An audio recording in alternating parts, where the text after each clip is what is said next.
Captain's Pod, Stardate 513122.1. Welcome aboard the Starship Sinterprise, and thank you for joining us as we take a brief shore leave from the world of CinemaSins to explore the universe of Star Trek. I am your Captain Ian Whittington, and with me, as always, we thought she'd been vaporized, but it turns out she was just kidnapped by space pirates and forced to search for an ancient Vulcan artifact that turns bad thoughts into murder waves. It's Ambassador Deneé Hughes. That was a lot. Yeah, I've started just giving you synopsises. I really honestly don't remember any of what he's talking about. So. It's an episode of Star Trek that's a bit bonkers. Picard gets kidnapped and turned into a space pirate to find a Vulcan murder artifact. How are you? Good. How are you? I'm good. Well, stay tuned for the outtakes after the show, because we did a little mini recasting of a new Lower Decks and did a ton of science. That you hate. I don't know why you're talking about. You're going to cut it all out anyway. I'm not going to cut it all out. I'll leave some of it in. I didn't hate it. It just confused the whatsits out of me. Yeah. Quantum things. It's the cop-out in Star Trek. Add quantum in front of it. There's a quantum subspace tunnel that will get us there. Oh, good. It's quantum. Oh, good. Smashing. Right. Well, we are here for the season finale of season 3 of Lower Decks. The starry... Damn it. Get the title right. The Stars at Night. Deneé, this is a great time to ask overall thoughts and feelings about the season. How have you enjoyed it? And this is your introduction to Lower Decks. Yeah, I love the show. This is a great... this is a really, really great outlet for Star Trek fans. Oh, I'm so glad you like it. And I think it's also a good welcome to people who don't watch Star Trek, because there's enough in this that stands on its own, although it is incredibly self-referential, which, but I think for the most part, every time that's happened, it hasn't, for me, like handicapped the show itself. I was still able to have fun. I think one of the, like a pretty big one, there was like the one where they went to, they had like the little, the exocomp. Yeah, the little Peanut exocomp. hamper. Peanut. Yeah, that was one that seemed to need a lot of context, but it still stood on its own. Like, yeah, that's really a hard trick to pull off. I didn't really need to know all those things for that to stand on its own. And we can go through this entire series, this entire season, and I'm sure if I listened back to every single episode, I would hear me say many, many times that I think that it's good. Yeah, it doesn't have to have a lot of knowledge of Star Trek to watch, which is important, I think. Yeah. And it's interesting to say that in the 3rd season, whenever this has been going on for a while. So I think that the writers are fantastic. I love the animation as well. The space battles and the different things we're able to see come to life on screen. And I feel like it's a show that the fans are loving as well. So it seems like it's just a really fun one. It's been awesome to watch you watch it, because you've genuinely enjoyed it, and that's really great. What's really fun is that I think season 1 and 2 are even stronger than season 3. So I would love for you to like go back and watch season 1 and 2 and get your thoughts on that as well. And perhaps we will sprinkle some older Lower Decks episodes into the feed as well. But no, it's been a joy to guide you through some of the references and see you enjoy it. It's such a, if you can jump in at season 3 with tangential Star Trek knowledge and still have a good time, that's a sign of a really good show. They're making some really good stories. It's beautiful to watch. It's funny. It's interesting. I am not sure that I understand where the story itself seems to be going, because these are like, each episode is not necessarily tied to the others. No. They kind of stand alone, which is refreshing. You've got some shows that depend entirely upon the previous episode, like Picard, for example. Yeah. That is a show that built on itself as the seasons went. And then you've got like this one and like Strange New Worlds as well, where, we kind of have a starting point to give you an understanding of who the characters are. But then they can kind of play around and do like little one-off episodes, little episodic things, and that's been fun.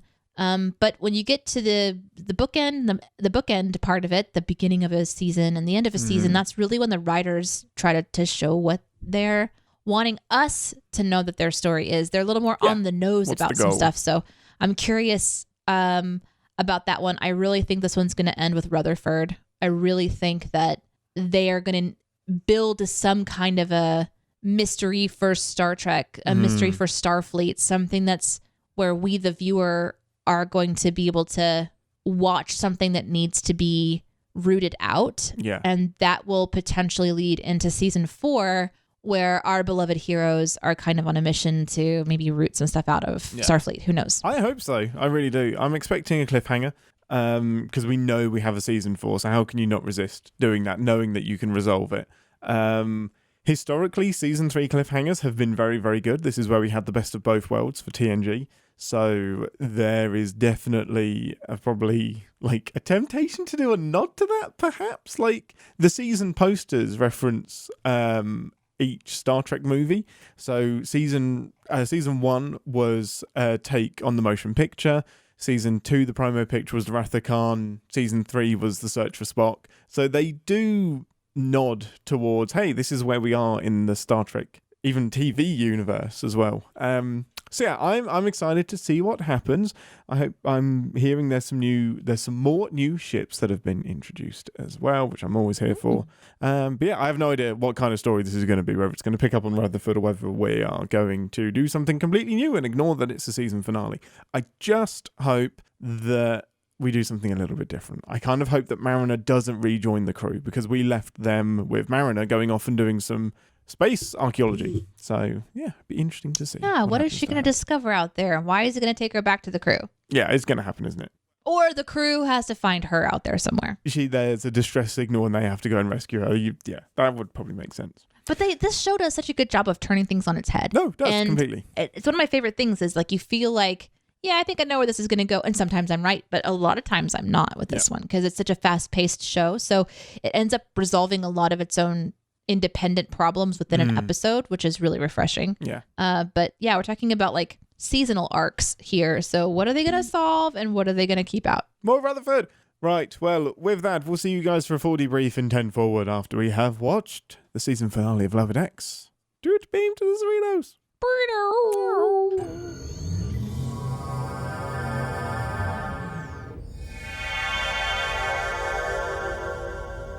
Welcome to 10 Forward, the part of the show where we grab a drink from the replicator and share our immediate thoughts and feelings on the episode we just watched together. Most important question first, as you already are drinking, what is your beverage of choice? Okay, maybe you can remind me of what this was called. But when Mariner was on the ship with the archaeologists, they're talking about smoothies or something, and that's what I want. What smoothie was it? I don't remember. Oh, I was taking notes on something else, and after it had already finished, I was like, "Oh my god, that was my drink! It was right there! It was right there!" Computer. Oh my! Sorry, this is amazing. I have an alarm that's going off. Yeah, you do. Just turn that off. Right. Okay. I thought that was Star Trek music. No. Was maybe it? Subconscious. No, it wasn't. It was like a ding dong. Oh, my train of thought has completely gone now. I'm going to go back and watch it. We're going to stop the podcast. I'm going to go back and watch that episode. What I was going to say was just give the computer that information and see what they come up with. Like Google search it? Super vague. Like, just let the computer do it and just give no other information and let them do it. What was drink that Mariner drank that was smoothie-like? Archaeologist, go. Yep, and the replicator just chucks one out. It was amazing. Like a slushy. So they said Rom Ale, which was a shrunk down version of Romulan Ale, which is what I was going to pick. But I don't know. Yeah, I can't remember what the actual slushy. Well, anyway, I feel bad. One of those. Here we are at the finale, and I can't even pay attention to the name of the drink. I'll try to find it. Try to find it. But in the meantime, let's synopsisize some stuff. After last week's antics and the kind of failure of the drive-by initiative, what was it? Second swing first base. Yeah, the swing. Wait, the swing around, the reach around. Nope, they are all other things. All other things. After the failure of Captain Freeman's new initiative, the Cerritos is called back to a generic starbase for a debriefing and a slap on the wrist, as the California-class ships are all being shelved in favor of the new Texas-class unpersoned starship. Captain Freeman challenges Captain Buenamigo to a second contact race in order to prove that the California-class still has something to contribute to Starfleet. And shenanigans ensue, and everyone loses control of the Texas-class starships. Battle commences. Big time battle. Will they survive? No, I mean, many people don't. It's really interesting to do a plot summary without spoilers, even though we've already seen it. Why would you not want to like just pacing? It's pacing. Okay. In this episode, shit blows up, people die, bad guy reveals himself, and we save the day. Ships show up, ships explode. Ship down, ship it out, and ship it out of here. And the most important thing, we have a warp core ejection. Yeah, we do. Eject that warp core. Right, okay. Overall thoughts and feelings. What did you think of the episode? Ambassador. Okay. If you don't like a fast-paced episode that just shoves it all down your throat, then this is not the finale for you. Like a muffin in a Halloween basket.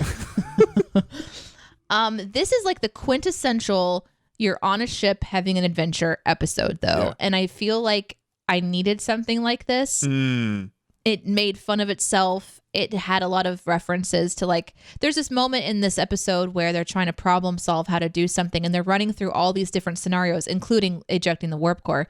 And I just had this feeling that every Star Trek nerd was going to be enjoying it, because they're like, we can't do that because, like, I don't know, there's like all these different options. It sounded like it's all these options that you've seen many, many times on many, many episodes to solve many, many problems. I think one of them was something about like confusing the AI's algorithm, and that's the standard, isn't it? Get it trapped in a logic puzzle where it has to flush itself down the toilet. Yeah, and then Rutherford said something about like, no, I calculated out like idiosyncrasies or something. I can't remember what he said, but this was a fast-paced episode because it did everything we thought it was going to do, and it confirmed many of my theories. So I was enjoying it because I was like, check, got that, check, got that, check, got that. I mean, was it a little bit disappointing because it did a lot of things I expected to do? Maybe. This episode ends with Mariner back on the ship with really no tie into the next season. I predicted before the episode started that we were going to have Rutherford be the main person, and it kind of was. Yeah. And I predicted that the bad guy was going to be revealed, and they were, but what I was wrong about is I thought that would carry over and be sort of a motivational factor for season 4, and instead they just murder the Admiral. He's just dead now. They kind of just wrapped up everything this episode. I mean, quick. Yeah. It was like, oh shit, okay. Yeah. And we didn't get to see Mariner really be in her element with this job either, which was a little disappointing for me too, because it seemed like it was a throwaway reason to return because she was just bored. But overall, I did enjoy it. I think it's a fine way to end a season, but I was it was so expected in a way that I was like just a little bit on the disappointed scale. No, I get that. I think I'm beginning to get oversaturated on, and I never thought I would say this, on phasers and space battles and explosions and the Cerritos getting blown up. Like, there is a genuine pacing thing where if you do it every episode, you get desensitized to it. It's like, yeah, the kid might be asking for all of the candy and all of the things, but as soon as they have all of the things, they don't want it anymore. So there is something to be said for drip feeding us action scenes and excitement. Having said that, I had tons of fun in this episode. I really, really, really enjoyed it. Yes, it is confusing to me that they resolved so much so quickly. They did. It was a very quick resolve. It is interesting. Like, they're fighting this line between being serialized and episodic, and they're leaning more towards episodic, and I think that's the right thing to do for this show. But yeah, man, they wrapped up. They didn't leave much. They have left a huge thing for season 4, and I think it's pretty clear where they're going in season 4. Yes, we'll talk about the post-credits scene eventually. But yeah, overall, I had a really, really good time. Yeah, maybe it was a little bit predictable that Mariner joins the ship, and she does, but it's kind of comfortable as well. I don't know how you'd have the show next season if she's not there.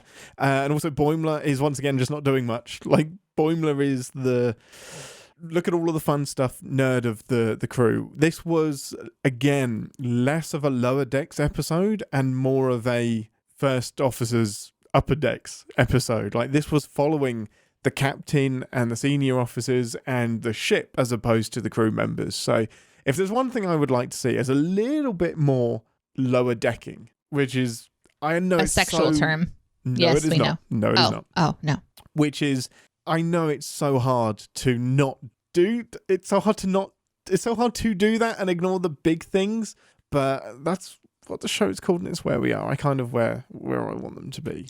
Yeah, this episode was interesting because it was everyone kind of coming together. The premise of this episode is that, the Cerritos is going to be decommissioned. And so the captain says, let's challenge this AI ship to a race to see who does it better, essentially. Yeah. And when the Cerritos lingers a little bit on the planet to check for sentient life, that gives them the upper hand, even though they miss the next planet as it phases out. And so the idea is that the whole of the ship has to come together for this race where they have to go planet to planet to planet for these follow-up missions and get to see like what the AI can do versus what essentially, a crew can do. And I thought that was a unique way to bring everybody into this episode, A team and B team, essentially, because everybody kind of had a part to play. And when you're on the finale, it's nice to remember why we love the cat doctor or whatever. No, you're right. It was really fun to see those characters again. And also I thought they did a good job of kind of folding Boimler into leadership again, because he kind of fumbles it a bit by he was mimicking some of the people on board. I loved it. He did a great job. The actor did a great job. Jack Quaid is great. Great impressions. Awesome. Yeah. Yeah, so he's in like doing impersonations of other people on the ship, and of course ends up offending somebody. And so in a way, in your mind, you're thinking, oh, this is the setup for him not being involved in leadership. But then by the end of the episode, he's kind of more folded in and being accepted, even in the what is upper management of Starfleet called again? The senior officers. That's right, the senior officers. So it was nice. That was nice. And they did some clever stuff too, where even Hothead is now with Hot Boy. And last season it was like a big deal that she didn't want to be with him, and now he doesn't want to be with her. Huh? Do you not know who I'm talking about? No. Hothead? Yeah, that's what I've been calling Mariner off and on. Wait, what? Who's Hot Boy? The officer guy. No. Oh, Ransom. Yeah. Right. Ransom. Okay. Yeah, handsome I Ransom. had no idea what I was trying, and you totally lost me there. Yes. Well, Zink Ransom. got it. Amazing. Congrats. Anyway. That was an interesting turn. Yeah, it was an interesting turn that she's now, I'm all in, let's go. Yeah, so I thought that they kind of tried to fold everybody back in together. Yeah. And then you had like Tendi have her moment, and I thought it was a good combination because the whole ship had to jump in to prove themselves. It was so fast paced, you really couldn't stop and think about how it was going. But no, it's very true. That's how they do it anyway. Yeah. So. Yeah, I mean, I would take a 45-minute version of this show. I really would. The more I look at it, the more I'm like, what they're trying to do, I think they could do better with more time. I think there's a bit of trimming that needs to do. But I think we've had a couple of episodes which focus on the senior officers. So I think if you do that in the finale, and that's the only place you do it, that makes a lot of sense. But for me, it's popped up quite a bit. So that's why I'm feeling disconnected from my lower deckers. I really think that you're right. If this show is meant to be about the lower decks people and just their adventures, because I remember when we first started watching this, and I thought the idea was that like in the background you would see the senior officers doing what they're doing, and we missed those entirely. I remember this moment when they were like outside floating up into space, and like you're passing the windows and you could see the officers like fighting in in what's their line. Yeah. And this hasn't happened all the time. I think they're really bringing Freeman in more rather than it being, Mariner. And maybe it's because in season 1 and 2, we got a big dose of them, and I'm missing that reference because I didn't watch season 1 and 2. I just watched the first episode of season 1 and the last episode of season 2. So I'm missing everything in between there. Mm-hmm. Yeah, I'm mildly confused by it. I would love to talk to like what the overall kind of theme behind the series was. Maybe I'm missing something, but it does feel like we've strayed a little bit. But having said that, there was loads and loads and loads to love about this episode. Get another Sovereign class come in, which was really, really cool. The USS Van Sitters, which is named after somebody, a fan that has done loads of work behind the scenes on like Star Trek encyclopedias and kind of collecting the canon and putting it into places. So can you imagine being shouted out in a Star Trek episode? Goodness, to have a ship named after you is like Holy incredible. shit. It's so great. It's incredible. There was another one. There was the USS Culver City, which was one of the Cerritos ships. Yes. Now, the reason that's really, really fun is that, yes, it's named after somewhere in California, but I choose to believe that it's also named after John Culver, who is the code name for friend of the show, Fred Bronson. Oh, that would be so cool. I choose to believe. I choose to believe it's named after Fred Bronson. I believe. Yeah, because that's awesome. Yeah, that's fun. But yeah, you know what? That was... It's the most sinful part of the show, and it's also the best part for me. All of the Cali class ships turning up. It is hilarious. Boimler just naming them. It was the joke that got funnier the longer it went on. Agree. He's just naming cities in California. Yeah, I really enjoyed that one, that moment. But then I have questions about how that works. So many questions.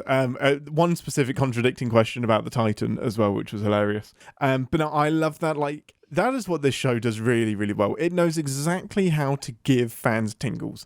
Like, it knows the things that to put on screen that are going to make it tingly. Like, this is a classic way to end a Star Trek episode. The ship is outnumbered. It's absolutely going to get blown up until boom, boom, boom, warp travel exists. So you have all of the ships turn up to save the day. And it was just so much fun to have every single California class ship on screen, all of the names, the models, the models that are going to come from that, I hope, is really, really, really cool. I love seeing all of the different crews.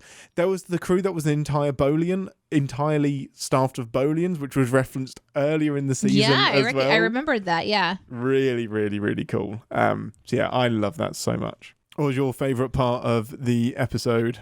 Man. I don't know. I think I had a lot of questions as I was watching this, I think. Okay. But are they sin questions or canon questions? I don't know. I think they're probably sin questions. I'll save them for the ReSINstance, and you can tell me whether it's a sin or not.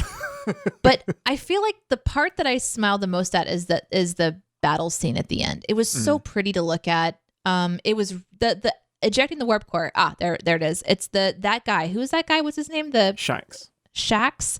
Yeah. When he finally gets to eject a warp core, maybe this has been a recurring joke for 2 seasons I'm missing out on. I'm not sure, but...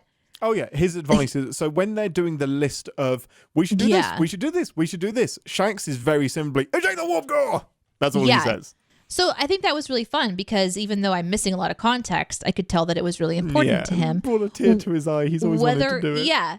Whether it was just like, I mean, I don't know. There was a second where I was like, is this a dream? Because it was so over the top where everyone's lining up the halls of the ship to cheer him on as he marches towards the warp core to, like give approval and launch this thing. But I thought that was really fun. He was so happy. Yeah. And I was so happy for him. Like the lift doors close. He's got tears in his eye. He's so genuinely excited. Yeah. Well, it's a big deal. And it's like the Enterprise will always, that's the go-to thing. Well, I guess we can eject the warp core. And like what baffled me in Voyager is how many times ejecting the warp core was suggested. Because I'm like, guys, that's your way home. Like, you may as well just blow up the damn ship. There's no, like, you get rid of your engine, you're not getting back to Earth. But yeah, it's always the go-to thing. Eject the warp core and chuck a nuke at the problem, and I guess that'll fix it. Now, I love that. It is so pretty. That jump to warp battle is so great. Just pushing the engines as hard as they can, firing phasers, everything in the warp tunnel was so fun. It was really, really beautiful. Yeah. I love all the space fights, and I know maybe you're kind of sick of them, but it was really funny. Sick of them is really harsh, but I'm getting desensitized to them because it feels like it's every episode at the minute. So it's like, I don't need to appreciate them because there's going to be one next time. Oh, but, the shade, the shade. But however, I did like the morbid person in me really like seeing the starbase getting blown up as well. Like, it's very rare you see a starbase under attack. And I have questions, that was cool. It was still very, very, very cool. Brutal way to kill Buenamigo as well. Just phaser through the wind. Like, I'm sure you see the ship's phaser just destroy that man and absolutely eviscerate him. I didn't expect that. And that's something fun about this show. Like, I really genuinely did not expect that they were going to end the ambassador, what's his name? Not ambassador. Admiral's moment. But they reveal he was the bad guy and then they kill him so fast. I mean, it's one of my sins we'll get to. It happens so fast. It's reveal, exposition, bad guy plan, dead. I'm like, what's the point of the build-up if you kill it immediately? Like, I didn't feel any emotional attachment to the bad guy. I didn't care that he got blown up. But I was glad to know that my theory from last episode was that he was behind the Cerritos setup was accurate, because it was just too on the nose, like, as to why he was ready just with the ready there. Alito. Yeah, it didn't make any sense to do anything else. But yeah, very true. But I think this episode was fun. I would recommend it. There's a lot of things that I have questions about, but I don't know that. we'll get into it. So Admiral Picard gets a little name check as well, of course. I liked that part too. Yes, and then it was archaeologically sound. Because I was talking to somebody, I can't remember, it was something on Twitter, but it was how, like, Picard the TV show kind of ignores his background in archaeology, and a lot of people thought, like, instead of him retiring to France, he may retire into archaeology and start doing some digs and stuff. But that hobby kind of got ignored a little bit. So to have it kind of mentioned here that he's now funding independent archaeological digs, and I really like that twist, because we were expecting there to be some sketchy person behind the fundraising, and no, this independent thing was fine. And Mariner has to find it. It actually really helped me accept Mariner's return to Starfleet, because instead of something pushing her back into Starfleet, she was just like, hey, I guess I just want this. Like, instead of waiting for a cause to come back, I'm going to choose. I just hope we stop her choosing now. Like, she's chosen. I don't know. Stop it's strange. Choosing. Stop it. It. To me, it seems like watching her. So when we see her in this episode for the first time, she is jumping around inside of this, like, cave system or something. Oh, Indy Mariner Jones. Sorry, I just wanted to get Indy Mariner Jones. Yeah, super appropriate. And, like, she's dodging phasers and she's holding a golden idol, and then they get to the ship and they say something like that they're rescuing these artifacts from black market thieves. And of course, because they hadn't wrapped it up fully yet, we're like, yeah, sure you are. Something else is going on here. But she was having a really fun time, and she's going and doing these crazy things. And then I think when she finds out that the funding is, like, normal and that she's kind of a normie, but she's still doing incredible adventurous things. Yeah. So it's all of the stuff she likes, but it turns out that fun adventure-y stuff is kind of hollow when there isn't a big meaning behind it. But how is that not meaningful? It's all what you find meaning is in. So for her, I guess for her, collecting artifacts and preserving history isn't meaningful to her. She wants to save lives and do something bigger. I did like that scene because the archaeologist who was into it, she's like, you're really insulting, because she was calling him, like, brown pots and stuff. That's rude. That's even ruder. That's just rude. Well, that's even ruder. I love that so much. And I suppose there is something to say about the show deciding, like you said, to give her the choice, like, this isn't for me. I'm a bit bored, rather than finding out about her friends being in trouble and that being the motivation because she thinks she can do better. It was more like she'd already made the decision. She didn't want to do it. And now she's finding out about her friends and she's like, I really need to go now. So, well, you know the saying, you don't know what you've got till it's gone. Don't know it really well. But you know what you got till it's gone. Gorn. I see. Gorn. Gorn? The Gorn? No. Did you get that? Was my joke. You don't know what you've got till it's gone. Because my goodness. Right. So during the montage for all of the crew montage of work together and whatnot, I absolutely love that Ransom was teaching the Riker maneuver. Like, oh my god, all of that the words was so that funny. I used for it. Like, you have to dominate that chair. Like this. This is exactly what you do. You cannot just sit in a chair. You must dominate it. I love that so much. Yeah, that was super good. I think the last thing that was given lip service but didn't get fully developed, and I think it might do next season, is the battle between personed and unpersoned missions. And for me, there was no argument. Like, Second Contact. Oh no, I'm going into a negative. Anyway, I careful, you can't do that. You're gonna get in trouble. You know. No, segments are important. I got in so much trouble. Yep. last week. I like that they're having that debate, and I love that competition of like showing which is more relevant, which is more useful in this situation. But it was too reductive. It was too obvious that the AI ships aren't equipped for this. Like, they are great at manufacturing, they are not great at diplomacy. And humans, great at diplomacy, not so great at building. So there were very obvious ways. The great diplomacy part. Some people are. You have to really work on it. Yeah, I'm definitely not. But I just think it's a great idea that they didn't get to explore as much as they could have done. And this wasn't the best example of how to do it. If they're going to explore the use of AI, it's an example where they just have to beam some stuff down and doesn't require conversation. Yeah. Yeah, exactly. Like, that's where it is better. Yeah. The phasing in and out planet, had the AI not been there, they wouldn't have had supplies. Exactly. Yeah, and that's where it's perfect for that. Just beaming stuff down and then disappearing. So it might not be that there's no AI. But we clearly had a pretty evil guy at the helm of this one. Yeah. So let's, I'm sorry, Father.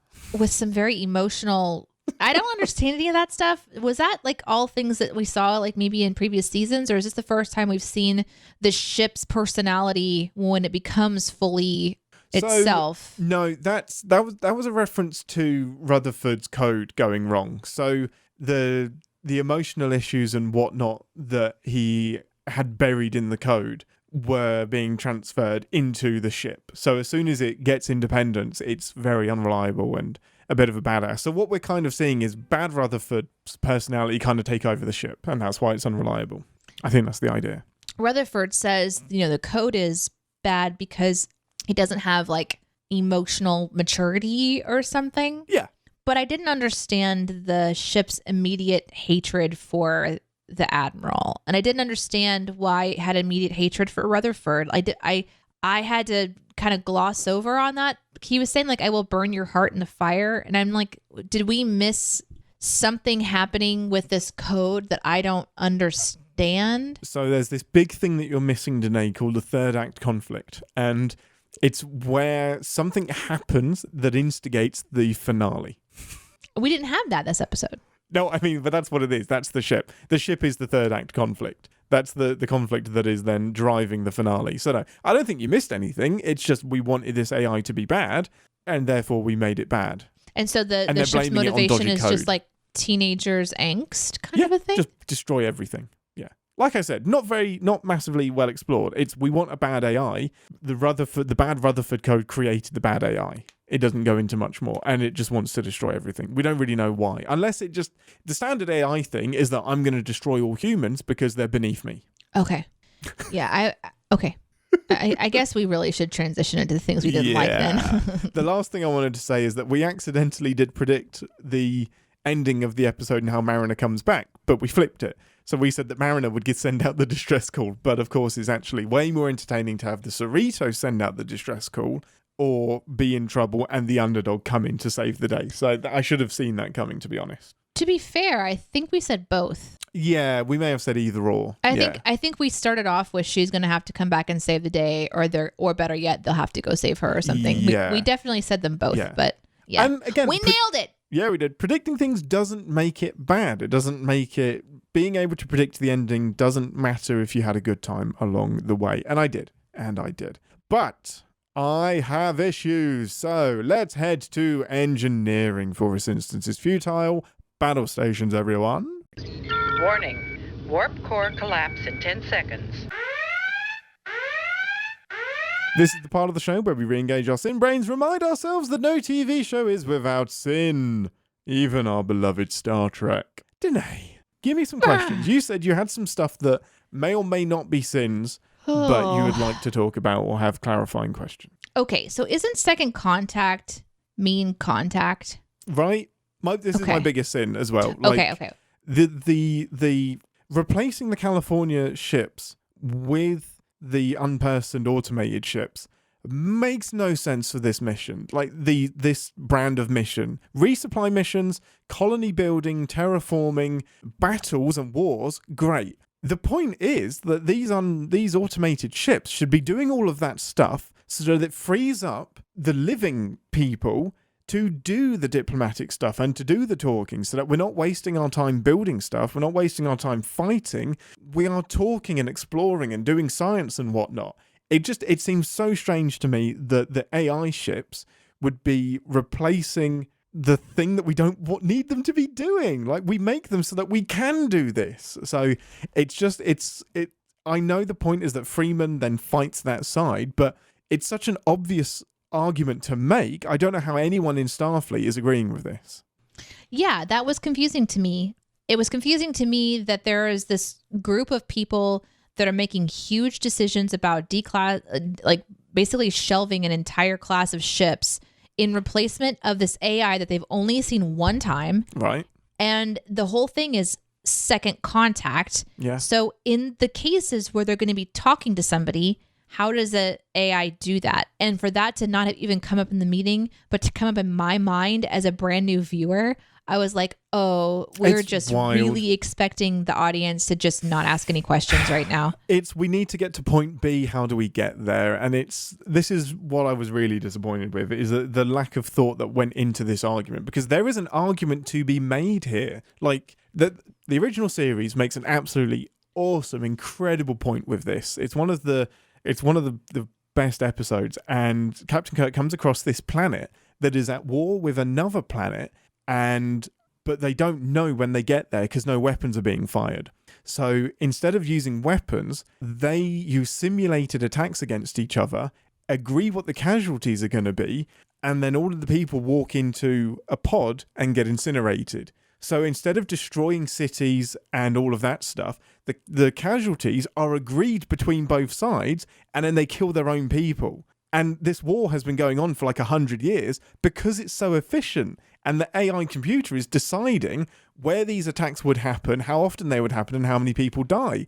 And the whole point the episode makes is when you AI that stuff, suddenly you lose the value and there's no reason to stop the war because it's all so clean and proper. That's a great argument to make, is if you're sending these automated ships into battle, when does the battle ever end? Because the cost of life doesn't exist. So you just keep fighting because you can. So that's an argument I would love to have seen them have here, not these are great for diplomatic missions, which they clearly aren't. No, they're not. It's crazy. No. And if they are all AI, then, and we have seen other ships have like doctors that can change from being like holographic images into like a person, and it just takes more power. Why wouldn't they beam something down to take samples, to follow protocol? Now, it's because it's rushed and we want to have this AI bad guy at the end. But it seems like there's so much more at stake, you know? And maybe we're supposed to believe that Starfleet was really afraid of the Admiral because of his temper or his power or something like this.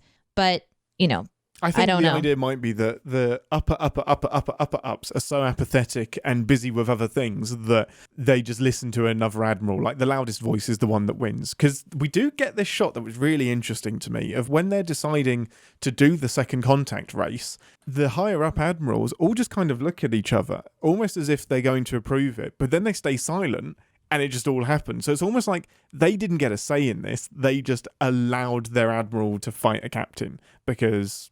yeah, I guess we don't really have much say in this, so let's just arbitrarily decide it through a race. I feel like there's this subset of a show that some might find very interesting, like yourself, where these kinds of questions are discussed on screen. Oh, and that's just not this show. I love it. West Wing.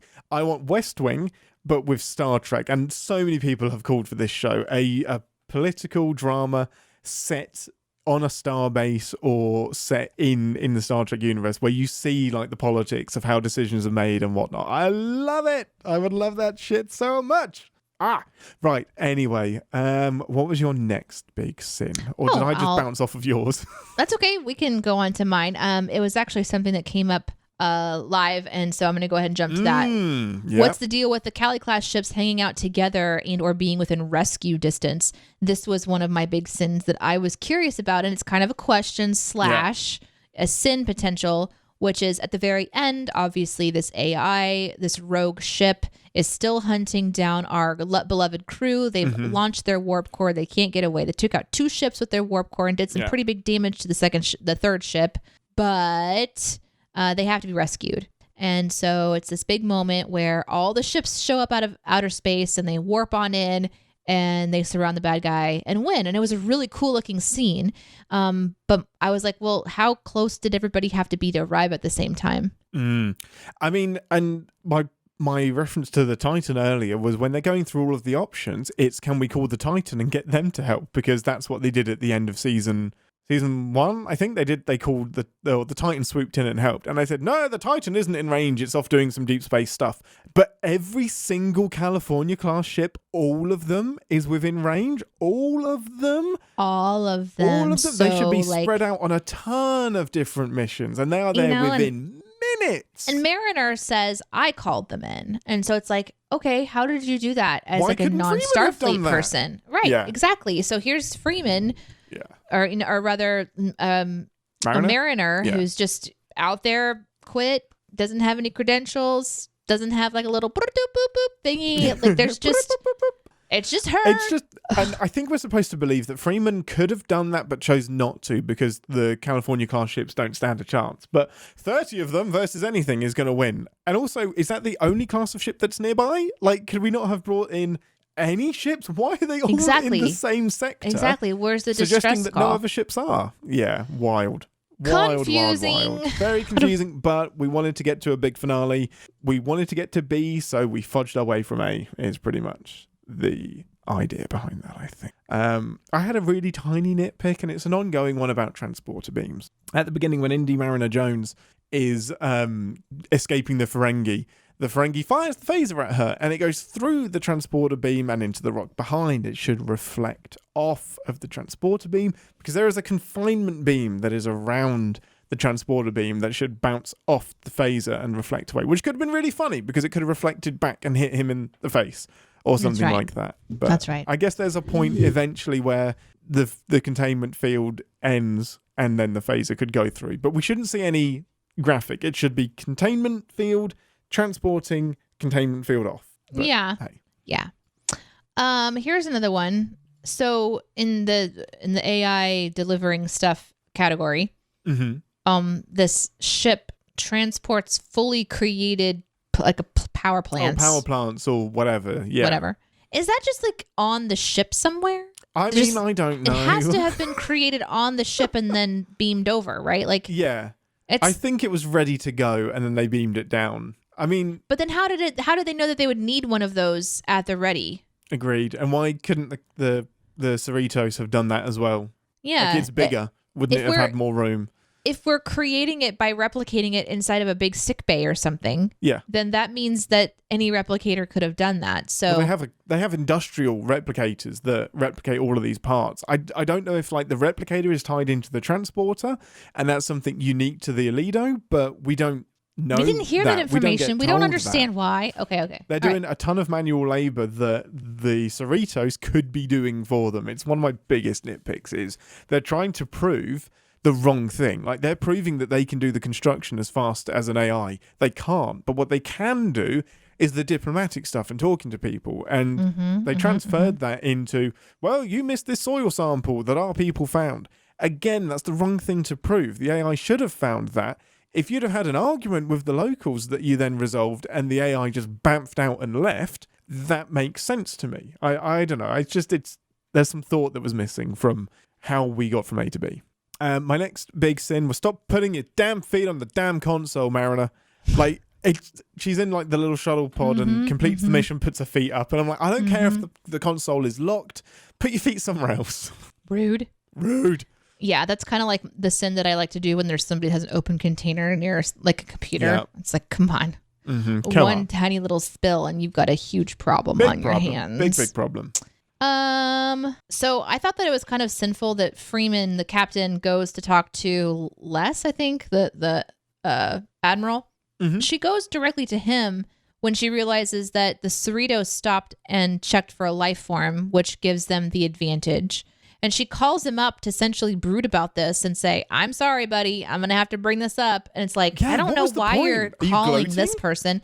And then the ambassador or admiral guy, he starts to do the villain's plan. He just starts to exposit and Rutherford comes in and says, I figured it out. My code is what's running your systems, and you're the guy that did this brain wiping thing. And then all of a sudden he just turns and he's like, yeah, I'm that guy, and I should have wiped all of your brain and everything, blah, blah, blah. And I'm like, isn't all this recorded?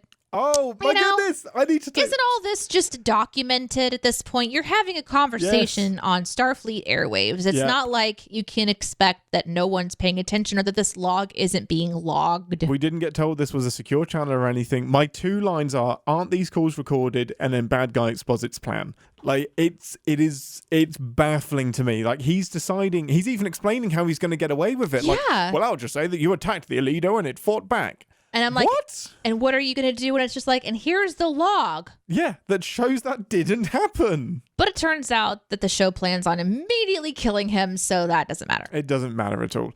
It is, I mean, this would have if we were sending this episode on TV Sins, it would have the biggest let's talk about the bad guy's plan, or let's talk about the villain's plan, because I don't even understand what happened here. Like, did he steal Rutherford's code? Is that what he's trying to hide?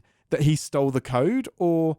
like, I might be forgetting something. Did something go... so something exploded and that damaged Rutherford. Was that because of the code being bad? Is that why the thing exploded?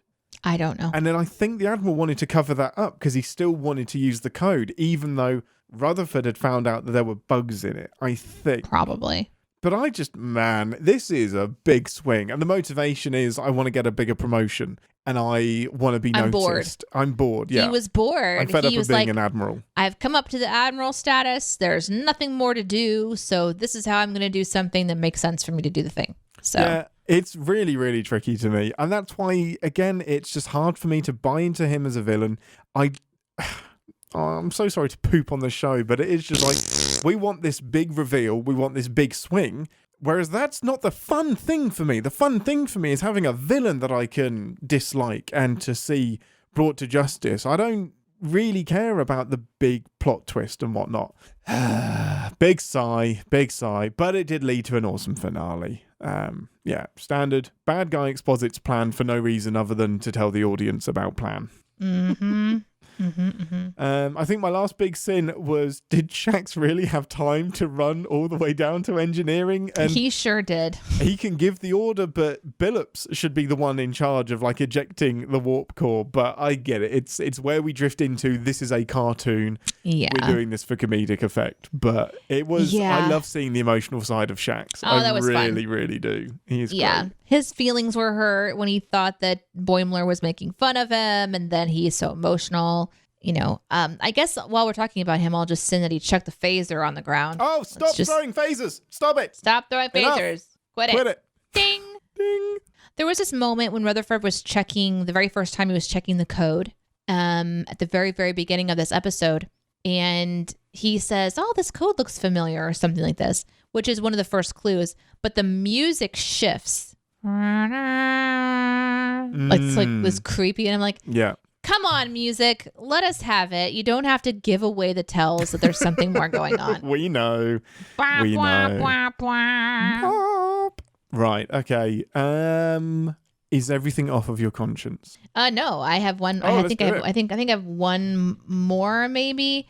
Because we already did the one about the California classes showing up. As funny as that was, that he mentioned all of them. That was still brilliant. It's still great. There's this moment whenever the captain says abandon ship, which is going to save lives. Mm-hmm.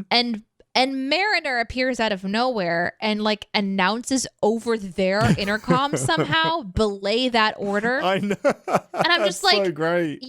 This is really cool dramatically. It looks cool. But practically, you don't just follow the orders of some person that pops in out of nowhere that you haven't even seen on screen yet. The captain hasn't approved of them being on. Like, there's nothing to say belay that order. Belay that order will potentially kill everybody at that point. It shouldn't be allowed. Yeah. It shouldn't. No, I have no idea how she was amplifying her voice for anyone to hear at that point anyway. But they all should have been poofed out of their ships. And then the California classes show up and accidentally bump into a whole bunch of people floating in space, I guess, which is another horrible ending, to be honest. Absolutely, just getting picked off one by one. Yeah, absolutely. No, that's a great catch. She's not even in Starfleet. She shouldn't be able to get into the comm system at all. That's amazing. No. She must have a back door or something. Exactly. Well, this week we are going to do a little prediction section. So with that, let's head over to the Captain's Ready Room. Ooh.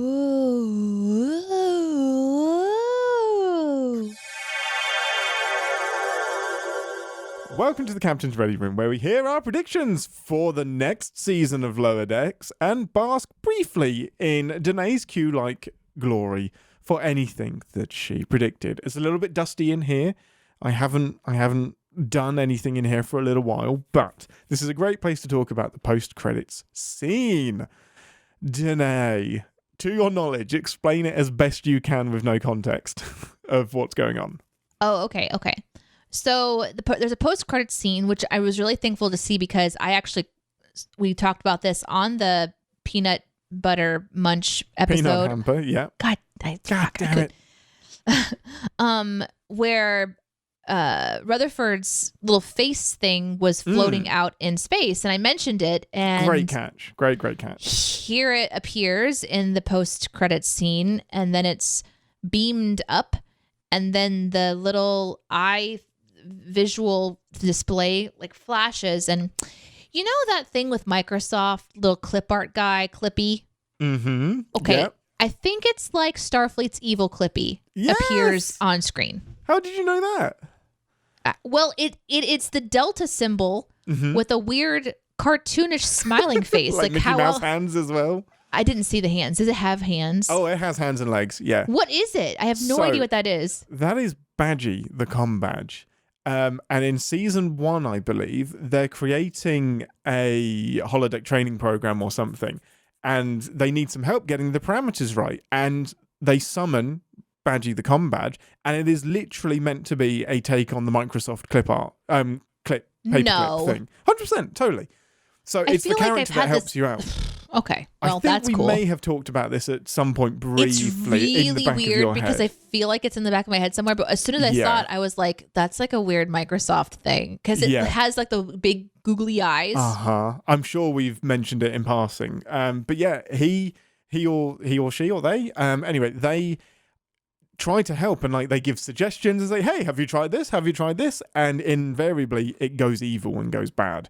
So they then have to, like, it tries to murder everybody. You did tell me about this. Yeah, I think do so. remember that. Yeah. So eventually they beat it, but this is another AI that is on the run. Well, it's not on the run. They've deactivated it, but obviously this is showing that... But it's somehow loaded into that thing. Exactly. Badgie the comm badge has somehow escaped. So we now have... Okay, hold on. Yes. Badgie the comm badge Yeah. put itself into his piece to live, so he lives in that piece. Totally makes sense. It's just been found by some other thing. They're gonna pull it up, stick it on their face, and then it's gonna be Clippy takeover. Yeah, it totally makes sense. Like that is probably how Badgie escaped. Probably downloaded itself into Rutherford and then just got abandoned. It's like, I didn't mean to be floating in space, but I appear to be. Amazing. Yeah, I love it. So that's where like this is great for the prediction section because season 4 seems to be building towards an AI takeover where we have the Jeffrey Combs AI, we have Peanut Hamper, we have Badgie the comm badge. Yeah. We have this selection of AI that is gonna, I think, team up and do some shit. Well, I'm excited to see what that looks like. Yeah, I think that's pretty cool. And I wonder if I should go back and watch, season 1 and 2 at some point in time. I would love it. I think you really, really should. It's really, really fun. I think they're, like I said, even stronger than the episodes we saw in season 3. Even more laughs. It's really, really, really worth watching. I love it. But no, you got some great predictions done. Like you predicted that the Rutherford stuff would get resolved. As disappointed as we are that it got resolved so quickly. Predicted that Mariner was going to be back on the ship. I think Boimler was one of the predictions that didn't come true. Like Boimler getting promoted and the team getting promoted and moving on. But obviously that might be something that happens further on down the line. But your abilities of prediction always amaze me. Well, it helps whenever you look at the context clues. Like sometimes, yes, I scare myself. But I always feel like there's a reason, like the music changes. There's ways that the show tells you what it thinks is important. And so in this case, if you're looking at the backdrop to the season, it's a big face of Rutherford. So if they're not bringing out Rutherford, because he's got like, if you look at like the poster version, it's like Rutherford's face with the AI thing and then the crew underneath him. So Rutherford is supposed to be the focus. So what's the big thing about Rutherford? So it's kind of easy to try to make some of those predictions. It would be insane if I made a prediction like that the cat doctor was going to have kittens. Like that's a crazy one. Those are the kinds of, things that if I did have a prediction about that and I said it and it came true, I would be afraid. I'd be very afraid. But I feel like that there's these tells that they have and I just predicting pick up on the those. Music in Picard season 2, the song. I did that. Yeah, you did. That one was creepy. I do that? Oh. That scares me. That's predicting insurrection or mentioning insurrection as your intro and then that being the episode. That blew me away. Crazy. Well, Deneé, are you, Ambassador, are you ready for some show predictions? Because I have predictions for what's coming next for Captain's Pod now that we've finished Lower Decks Season 3. Okay. I'm ready. I'm cheating because I have forward knowledge. But coming up on Captain's Pod, we have got an interview on the way. We have got some themed Star Trek TNG episodes. We'll be doing a run of TNG episodes that all have a theme that you are all welcome to guess and see what they're going to be.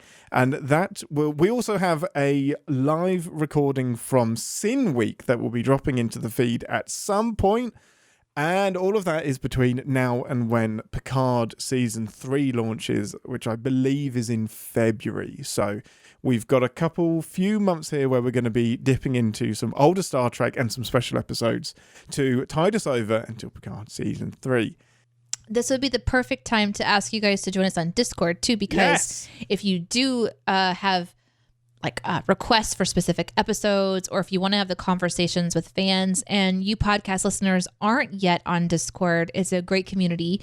You can do that by going to discord.gg/CinemaSins, but there's also ways to link on that through our website, cinemasins.com. Yes. So any episodes that you're desperate for us to talk about, or just want to see us give the Sinterprise treatment to, email them to captainspod@cinemasins.com, or join the Discord and do it on Twitter as well if it's still around next week when you're doing suggestions and it hasn't turned into the next AI thing that wipes us all out. Anything else, Ambassador? No, I think that's all from me. Oh, am I supposed to do my ending? Wait, no, I haven't done my ending yet. Anyway, I'm glad you've enjoyed Lower Decks. It has been an absolute joy to see you light up and just really get you into a show that has ticked your boxes. Well, you too, because of course we're seeing like really cool ships and stuff. Nerdy. It's just an interesting shift away from, so we went from Strange New Worlds, which was fucking phenomenal, over to this medium, which is also phenomenal, but in a different way. It's the humor that's in this show is just so delightful. So I would definitely recommend this one for sure. Yeah, 100%. Total recommend, even if you haven't watched Star Trek before. It's great. Well, thanks for listening, everyone. I'm a podcaster, not a... and get the fuck out of my sick bay. Well, we both did to Anna. I love it. She's the quotiest cat to ever cat. Live long and Podsper. Thanks for listening. Want to connect with the show? Our hailing frequencies are always open through captainspod@cinemasins.com. Like, comment, and subscribe on your podcast player of choice, and be sure to visit cinemasins.com. I don't want to start the show. I'm not done eating. I'm not done eating yet, Ian. Wait, why can't I hear you? Shit. Why can't I hear you? Shit. Why can't I hear you? Captain! You know what? It just gives me more time to eat, which is great because I'm fucking hungry. So I'm just going to continue to eat my sandwich and my chips and my dip. I have guacamole and I have some French onion dip and I have a ham sandwich that has cheese and it has a mayo and mustard. And I have... Oh, fine. Don't listen to me.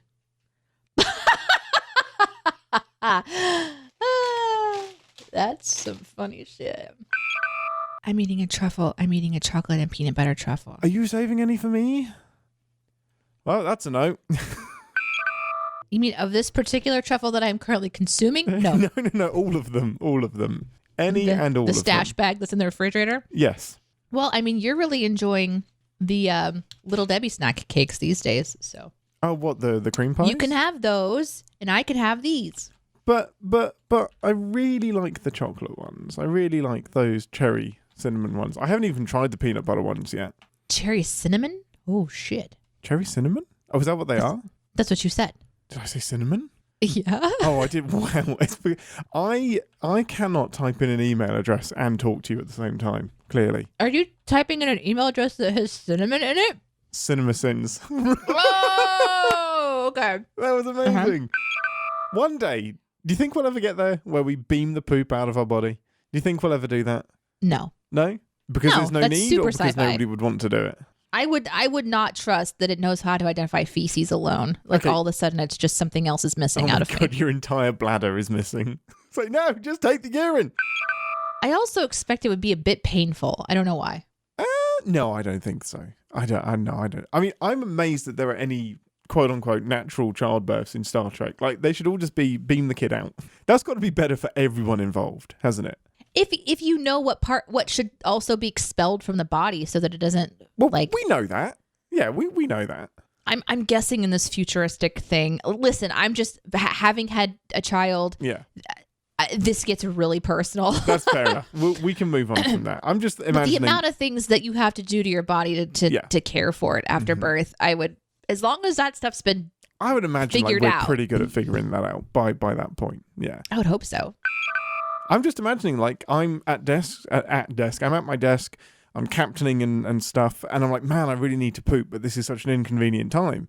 Like, computer beam the poop out of my body and then I can carry on working. But then I guess at what point do you then start beaming food into your body instead of consuming it? Like, transporters, we should just stop researching. If anybody is researching transporters, please stop. There is very little good that can come from this. Well, I mean, except for that I can just instantly be somewhere. Well, yeah, there's that. But also, isn't the journey part of the fun? Yeah. Yeah, no, it's not. That's bullshit. I hate that. Last week, you said about, wouldn't it be cool if we had an entire new crew for Lower Decks? Like, Yeah. these guys promoted and moved on. Yeah, I Now, did. I said that. Pull from anywhere you want, recast your new Lower Decks crew from any actors, anyone that you know, voice actors. Oh my Who God. would be your new crew? I don't know. I'm terrible at this stuff. I can't think of cool voices off the top of my head. Cool. In case of this very eventuality, I have a backup plan because I knew you might not enjoy that. It's not that I don't enjoy it. No, It's no, just no. it's going to Yeah. take me a while to think of it. You don't have as much to pull from. Like I love the woman who voiced Yzma, and she was like died. Catwoman. But I know that's my problem. Is like I loved her voice, Yeah. but that's not an option, right? No. So She'd make a great then captain, I think. then I just have to think of unique voices, and where do I'm terrible at that. Okay.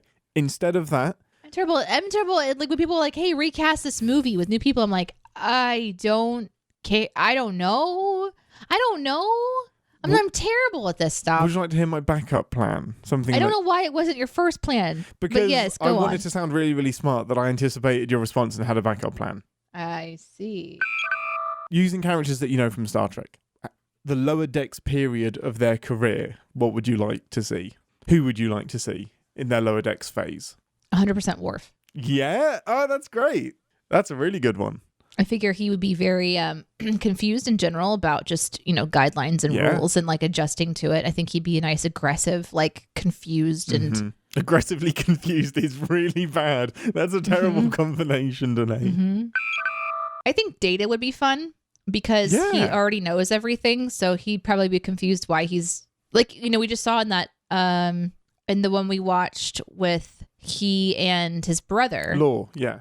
And he was telling his brother, Lore, like, I did all of this stuff before I got to this rank. And Lore was like, yeah, that's stupid. You're an android. You shouldn't have had to do that. So it would be interesting to see him have to like almost dumb himself down just to play along with Starfleet. You know what I mean? Yeah, totally. Like he could solve everything, but he maybe purposefully holds himself back because he's just having to go through the motions And you just know that everyone would hate him for having all of the answers as well. Like, why did Data even have to go through Starfleet Academy? Like, Laura's right. Like, you didn't have to jump through these hoops. Like, surely you could have downloaded all of that information. 7 of 9. Oh, that's a great one. I mean, you'd Would be have fun. to presume that... Wait, because she only stops being a Borg, like, at the age of... So, are you imagining she's returned home from Voyager and then goes into Lower Decks? And then she's like, I'm going to go like the official Starfleet. Yeah. And they're like, okay, well, you got to start over from the beginning. You got to improve your stuff. So there's another character who, like, Data wouldn't have to really prove himself. He's just like going through the motions. Yes. She also would kind of be going through the motions. Yeah, having the And collective knowledge of the Borg, yeah. And maybe the tension between her and Worf would be kind of interesting. Oh, they like, would end up... I mean, in this bumping universe where they're fugglies. all at the same time. Yeah. Yeah. Yeah, they would end up together. I absolutely think Worf and Seven would thump Buglies. Doesn't that mean have sex? Yes. You think that they would have sex? Yeah, absolutely. I don't think so. No? No. Yeah, no, I don't think so. Because, like, Seven would be, like, the Klingons are like the apex predator, and Seven would be like, I must study this. And Worf would just be like, this is the only human that I can't break. So I'm going to take her. Wow. How very Riker of you. He has mentioned that he can't be with human women because they're too fragile. These are things I didn't know. Did you not? Yeah, there's an episode. But I wasn't saying that I would put them together so that for sexual tension. No, I'm saying I was would. saying that it would be right. Okay. I had a headline to bring to you today. Oh, do it. Scientists just discovered an entirely new way of measuring time. Oh, have we done away with watches? Do we not like those anymore?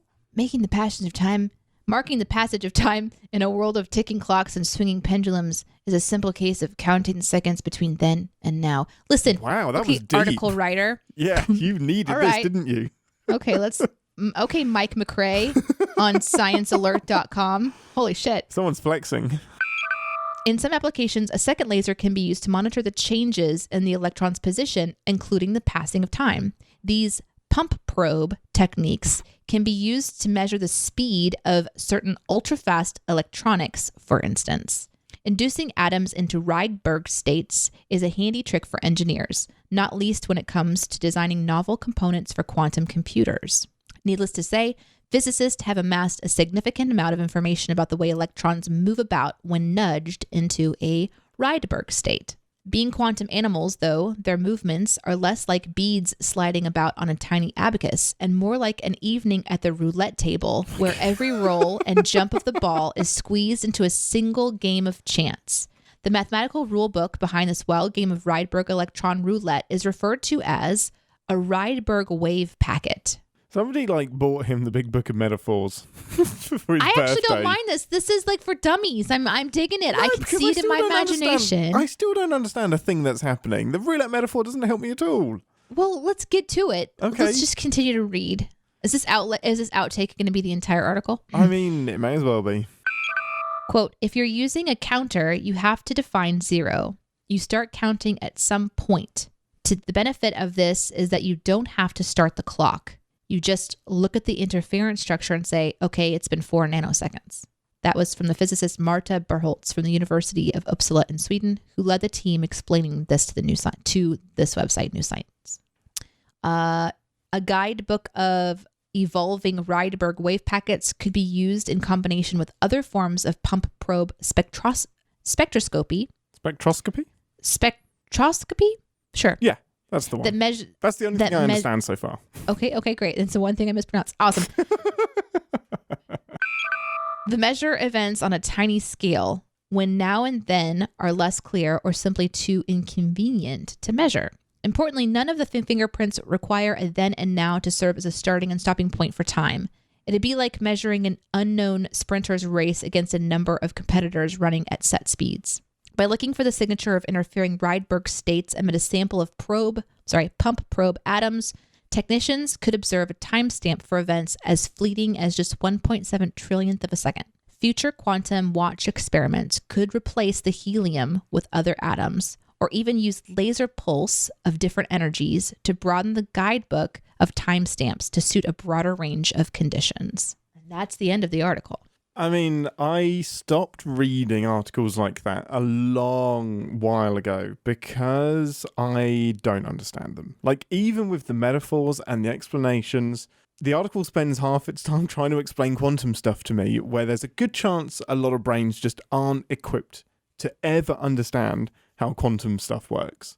Like, it may be something our brains can't get to. So I still don't know what that article was telling me. I thought it was cool. Is it? I'm sure it is, but I have no idea why it's cool. All right, fine. So I had a backup plan. God. Is it to do the show? Here's one from boingboing.net. Why the Enterprise bridge on Star Trek TOS doesn't actually face forward. Oh, I already know that. That's fine. Great. Sorry. Moving on. I got another article for you. Ready? This is my last one. It's my last chance to give you something that you find interesting. Cool. Go for it. Star Trek Defiant Comics sees Worf and Spock form a dream team crew. Yeah, I knew about this one. This is pretty cool. Okay, fine. Never mind. Why are you doing the date the wrong way? Why are you telling me it's the 2nd of the 16th? Oh, that's 23? February 16th. Yeah. No, but it's not though, is it? It's but not. it is. But it's it not. is. No, that is. That's right. It's not how anyone says it. That's how it's done in the United States. That's just how it is. So it's not though. You should just probably stop like, though, is it? Like, oh, I'm better just because I do this way. Blah blah blah. Makes more sense. So, first question, do people on the Sins team have a letterboxd? Yes. Jonathan Watkins absolutely does. Aaron Dicer 100% does. Jeremy did at some point, but we were posting for him. Like, just taking his little excerpts of ramblings and rantings that we hear about movies and putting them on letterboxd as like an unofficial one. But the best people to follow are Jonathan Watkins and Aaron Dicer. I do have one, but I'm yet to use it. Yeah, John, you can just search for both of their names and you'll be able to see both of them. Josh Zero, I'm really, really happy that you watched First Contact and you finally come round to acknowledging that it is the best Star Trek film. It's really big of you. Really, really big of you. And it's really big of me to have that conversation where you can't talk back and I get to edit said conversation to suit my viewpoint. Here's one from Slab. This is a reference to a post that we have for our Sinclub members over at Patreon, which if you're not part of Sinclub and you would like to check that out, you can go to patreon.com/CinemaSins and you can kind of see the extra content. People that are joining the Sinclub, they get all the content for CinemaSins early, and then we do extra stuff. And one of the things that we just started recently is the news position, where every week we give you a little bit of a behind the scenes look at just what's on our mind, what we're thinking of. And this week was about candy. We made a poll. Everybody in the staff picked their least favorite candy, and there's a poll going on right now. Ian's least favorite candy is taffy, and Am I wrong? No one has voted for taffy? it. I love taffy. You're all insane. It's in your teeth. I don't love taffy. I like a little bit of taffy. I can only handle so much, and it has to be soft. Well, that's like great, if it's really hard, I don't like it at all. The option is always a little bit of taffy because the rest of it is in your teeth and you can't enjoy it. Josh Zero says, once as a kid, I had a full muffin dropped into my treat bag. That sounds like a punishment. Cool. That doesn't sound good at all. To go back in and jab at Ian a little bit more, Slab says, I just realized on that poll that you can pick more than one sinful candy, which makes it even better that nobody has picked taffy. That's just You're the not worst. wrong. You're not wrong. Just the worst. However, Zinksto, I don't like it, and my teeth back me up on this. # Team Ian. Thank you. Thanks, Zink. Thank you, Zink. No, don't you thank you, Zink. You can't thank somebody that is backing me up because you're not backing me up. Here's one from Link. You guys should just watch the show live on here. We wish we could, actually. But that's not allowed. Kinds of issues with us doing that. I mean, you could literally watch us watching the show, but we wouldn't be able to show the show that we're watching. So, I mean, if you want to watch us for 27 minutes, just like glued to the TV and me going, yes, a lot, then okay, let's do it. Zinksto, Prodigy. I heard a few people mention Prodigy. I would love to go into Prodigy. The reason that we're not going to do that episode by episode is because it is so serialized. There's no real good way to do that with Deneé without going all the way back to episode 1 and doing it like that. So we won't be insta-podding Prodigy. We may dip in.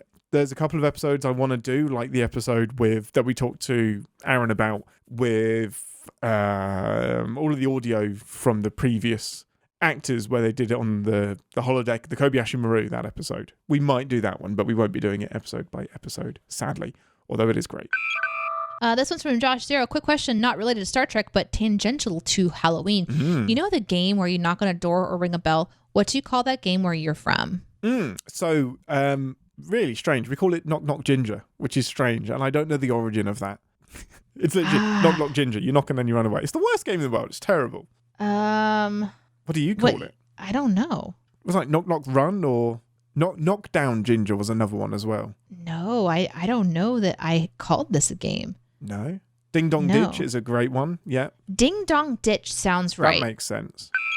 Let me tell you about that happening to me when I moved into this house. Oh, no. I think I've heard moved into this story. house, and from what I understand, the people who lived in this house before me, they had lived in it since it was built. And I think the fellow that it was like by the time that we got it, it was like an elderly couple. And I think that the gentleman had passed away. But from what I've been told, he was like a football coach, and he had a big booming voice. So here's what I think happened. I think that some of his students probably just like to come over and fuck with the guy and ring the doorbell, right? Except for that this day, I opened the door. Now, Justin was downstairs. He wasn't readily available. My daughter is in the bath. I come over to the door, open the door. There's no one there. And I don't fuck around with people. Like, you come into my door in my space, I'm going to fuck you up. And so I'm like, hello? And I said, oh, fuck that. And I turn around. I step 2 steps in the door and I yell downstairs, Justin! And I should have said, Justin, get the bat, or Justin, get the gun. We don't have a bat or a gun. Get the warp core. Just something. Get the phaser. This person was scared enough. They were hiding in right on the outsides of my steps. Oh, wait, there was actually a person there there was There was someone right by my door where the gravel is, right by the bushes. They were hiding over there. And when they heard me scream, they took off running. So I take off running after them. I'm not wearing shoes. I take off running after them. I get to the end of my drive and I realize I can't leave my daughter in the freaking bathtub. No. And I turn around and I'm looking for Justin's silhouette where I can say, you take care of Iris. I'm going to go get this fucker. This guy up. But he's not there. So I turn around. I was just like, that's right, you bitch. You keep running. I was just like, amazing. The most R-rated stuff coming out of my mouth. And I turned my big voice on, where I was like gravelly, like the depths of hell were coming out of my, I'm like, because I don't know who this is. You achieved your final form. Booking it down the street. He gets to the end of the street and I scream, keep running. Okay, what I don't know is that 2 other guys are hiding in another bush across the street. Oh, so shit. Neighbors, are we talking teenagers or kids? I think they looked like they were grown adults. Wow. But I think that they were grown adults. They weren't you're growing big little. over here. Yeah. They're probably like... Yeah, your 16-year-olds look 35 sometimes. The neighbors end up sharing a video camera because I'm like, I call the cops. Yeah. I don't fuck around. I call the cops. Cops show up. They're circling the neighborhood. And I'm like, hey, I'm new to the neighborhood. Just moved in a couple weeks ago. Hi, I'm Deneé. I don't fuck around. They're like, we just have some kids that are probably playing. I'm like, not funny. Not funny. Not good.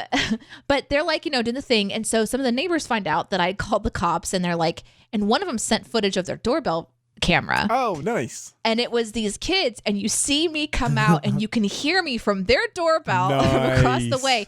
And these kids waiting for me to shut the door, and then they just tear out of the bushes. They do. And then they go meet up someplace else. And listen, I hope they're fine. But you never want to knock on someone's door. Down. You don't know who is going to be there. You don't go knock on someone's front door like that. That's all I'm saying. Especially not in the South or the Midwest. No. You will easily get shot. That is going to happen.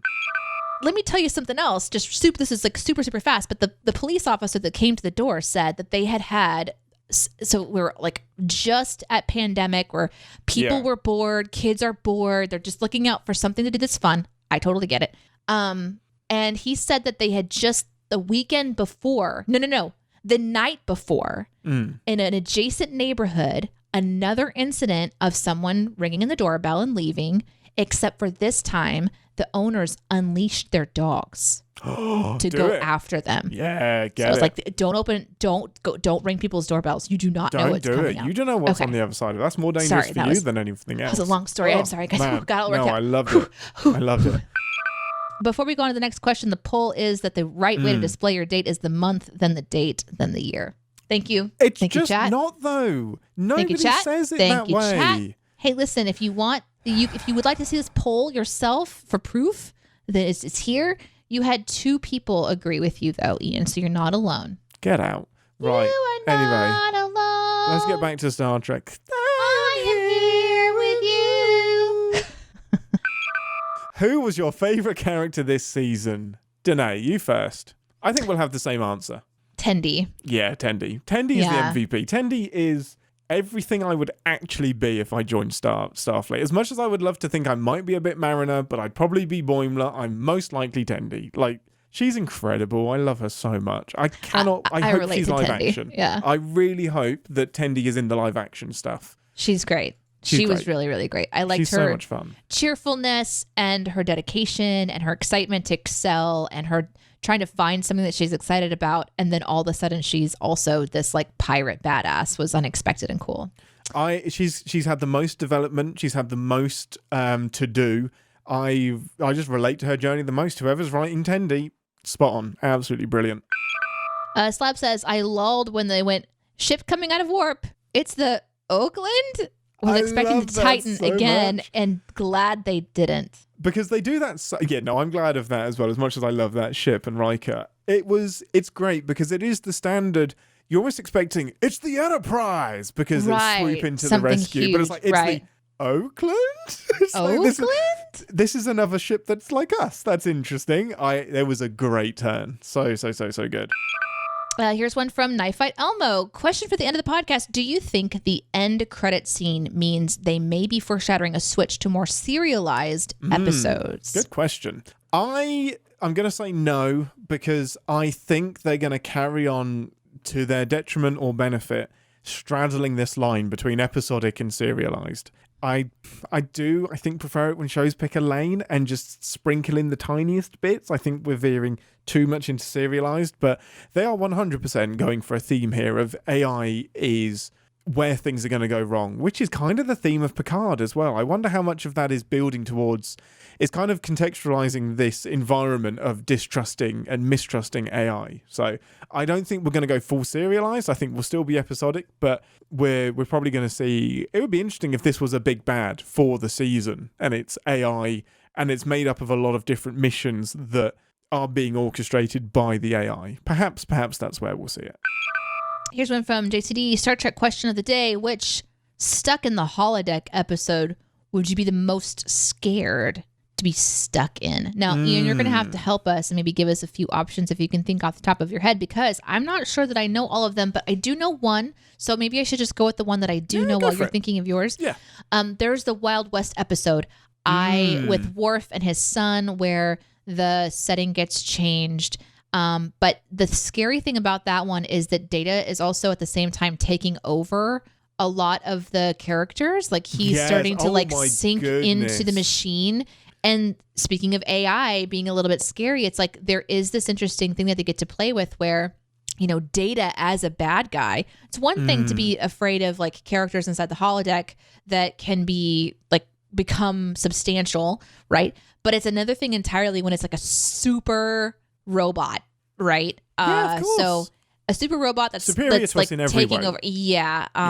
That not only is like in the holodeck, but also like becoming part of the ship stuff too. That was a good episode because it was scary in the holodeck and out at the same time, and they were related. I thought the writing on that one was really, really great. Oh, it's incredible. It's because you've got obviously Data that is getting downloaded with holoprograms into his brain. So you're like, vamoose, you little varmint. And like, well, don't you worry, Commander Riker. We'll have this fixed up before dinner.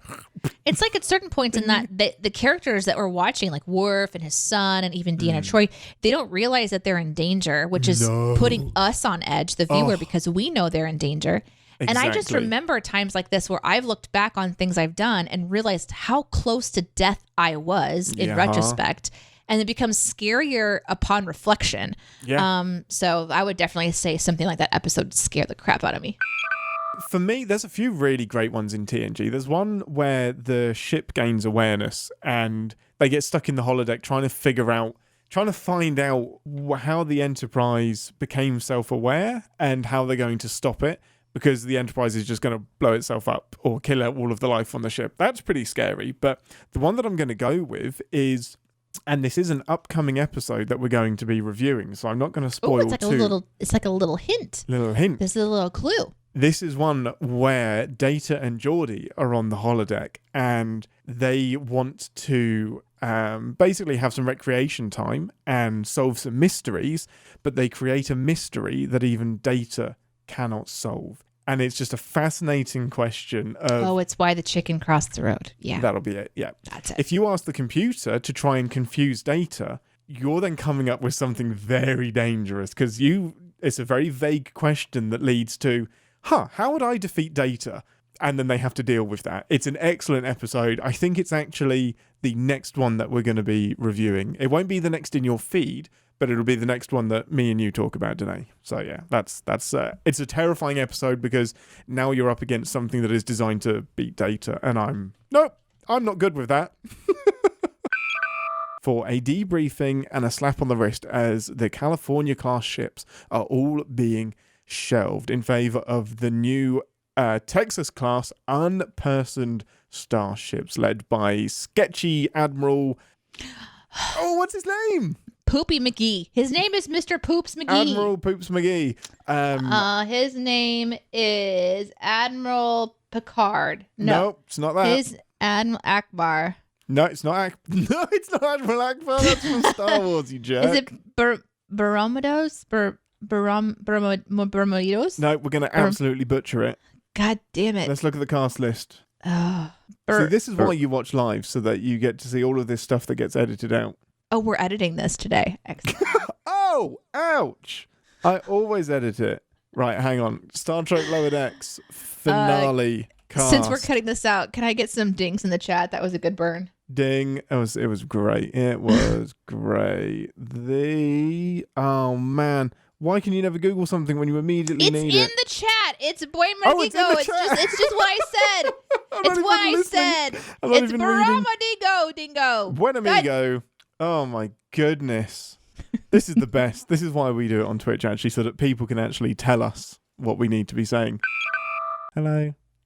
Hello. How's your morning been? Great. Busy. Wonderful.